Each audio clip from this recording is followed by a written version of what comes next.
Gibawal gid ha matud pa sa Department of Social Welfare and Development. Nga gibawal gyud ng kanang mamaskuhay sa dalan. Pero kanang mga balay-balay okay ra na sa kabarangay. Sabotable mga kabarangay. Basta during gyud sa duol na ang inyong Pasko. Kana. Dili kay pagtingog pa lang ni Jose Marichan mamasko na mo. September 1 mga kabarangay. Ay, ito may mga answers tayo dito. Sige, sa atong pangutana on air, musugot ba mo mga kabarangay nga mangayo sa mong permit sa gobyerno before mo mamasko? Papa RD, Papa Chubs. Kung sa balay-balay lang, dili na dapat mangayo og permit. Ayan. Kay mauman jud nay naandan sa ato mga Pinoy basta dugol na ang Christmas. Mo lang yung nagiingon ni Kuan, ni Ma'am Rochelle nga okay lang siguro na Papa RD. Pero wala gyud giingon nga pwede. Okay na lang siguro na because that is part of our tradition mga kabarangay. Papa ni Rayel Shout out ko diri sa Zone C Corrales Farm and Kang Bus Crazy. Jenny Sawi Pag-ibig always hubog.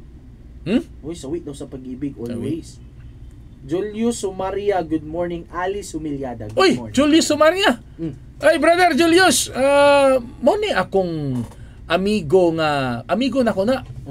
Mo na mekaniko sa akong 2008 nga motor mga kagagang. Mawita na nga Campus Radio Days pa lugar. Bisan og akong motor yun na bugsay-bugsay lang na. Nakasakay naman gani ko. Kulba na bisan pag magsungay pang maangkas mga barangay. Julius Maria, good morning. 3 base ka na 3 base motor shop. Good morning dia sa may kanituan. May pagpaminaw dia sa inyo. Okay. Livelihood program. Unta mga kabarangay. Kini sige lang taghiskot og livelihood. Maupod ni atong kakadungog sa mga meeting di abansi mga kabarangay. Pero naman good. Wagi pag asa man ang livelihood Papa Chaps? Asa ang livelihood program? Kay kung napay sakto nga sa mga purpose namin mga livelihood program. I-mention, pag usa lang ka buok. Sige. Kay kung di ka wa kay ma-mention mag-walk out ko din. Good na sabuan ako'y makita nga kanang magtanom sila og mga gulay. That's livelihood program. Livelihood. Ayara sila mo kaon inigtubo sa gulay ano lugar? Dili sad. Well, kang papatsabsa pero sa ako mga kabarangay.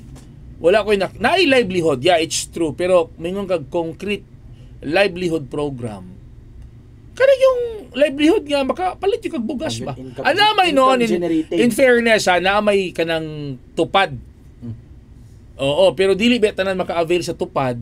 Namo na sila kay para sila mga business. Mga business startup. Nanawag. Sabi na.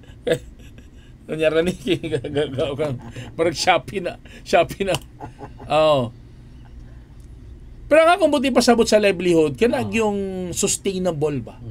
Sustainable gid bitaw. Sustainable livelihood program nga dili nakakailangang manglimos aron ka makakaon. So open for all. Ako nahunaan galing usa sa mga livelihood is kanang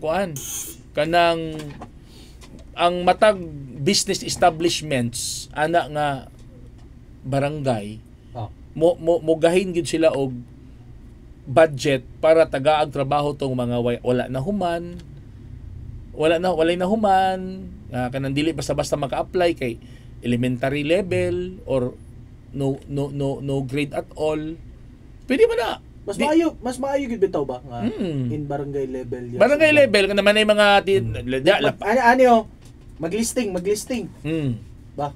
Lapasan lang daan, lapasan Lapasan, Carmen, pila na ka mga business establishments diya mga kabarangay. Kung pila mo kabuok din tapos kung unsay pwede nga mahatag nga trabaho. Sa mga katawhan na pod. Bitaw. Ana ba? Kanang asa man nakuha ng budget Papa RD? Ang kada business establishments na magunas balaod nga na sila ginatawag nga corporate social responsibility nga budget. CSR. So pwede basig dito na himuon nilag programa nga mohatag silang trabaho sa katong mga digid pwede mo apply og trabaho kay kulang sa educational qualification. Di kanang kasagara mo ana niya manglimos.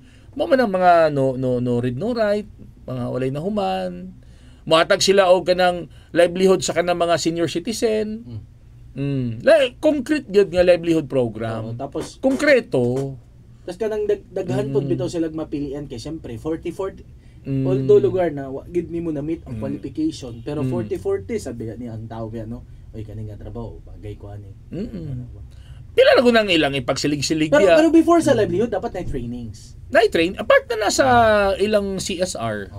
Na-training ilang inana ba concrete gyud kay as long as wala tay concrete nga livelihood program mga kabarangay dili og dili gyud na masulbad ng mga manglilimos diya sa atong kadalanan. Na katong mga batan-on naman, katong mga estudyante nga nang limos, pwede po concrete education program. Concrete education program. Nagid sila dili man gud sa ato sa Pilipinas ma-apply kag scholarship pero perti man kotiha mga barangay. Daghan may kag-agian nga proseso.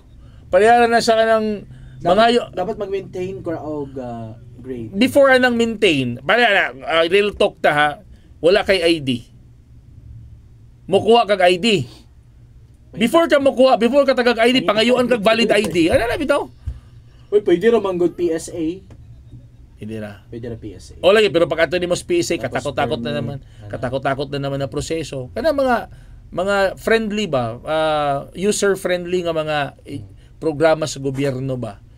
O kana mga one stop lang bitaw nga mga style bitaw. O diretso na ba? Diba? Gusto ko education program, gusto ko scholarship sa TESDA, gusto ko scholarship bla bla bla. O diretso. Oh, para dili na lamang limos des dalan and ito pa. Scholar ni Papa RD. Lahi man tong ako kay naman to age qualification 18 to 21 raman to. O niya dapat female. O niya na vital statistics requirements. Ito pwede sa akong scholarship foundation. Isa pa. Shelter program. Pamatay proper nga shelter program. Dapat himon siyang sa Japan, Papa Chabs. Kung na maging makalilimos dito kato mga anti-government. Katong dili gusto mo avail sa mga programa sa gobyerno. Oo. Musupak yun lugar. Oo, musupak yun. Pero kanang dili mi muso mo puyo kay ngano Pero nagit sila shelter program sa mga lugar dito, ikaw pa'y mudagan sa balay. Oo, ikaw pa'y mudagan sa... Yan na dito. Na-istorya man ako kung ikagaw nga immigrant dito sa Japan. Kung naman galin daw homeless dito, katong di lang gusto mo puyo kay gasupak-supak mga oposisyon ba. Dili sila gusto sa gobyerno. O sign of protest. Pero dili sa toa, na mga homeless, wag mapuyan, Papa Chabs. So dapat na po tayo konkreto nga shelter program para sa atong mga homeless. So balik na naman ta sa basic. Balik na naman ta sa basic. Naman ta sa livelihood. Oo. Tapos karon shelter.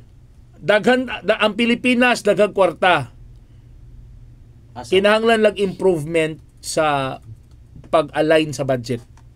Pag-utilize. Vertical alignment. Vertical alignment.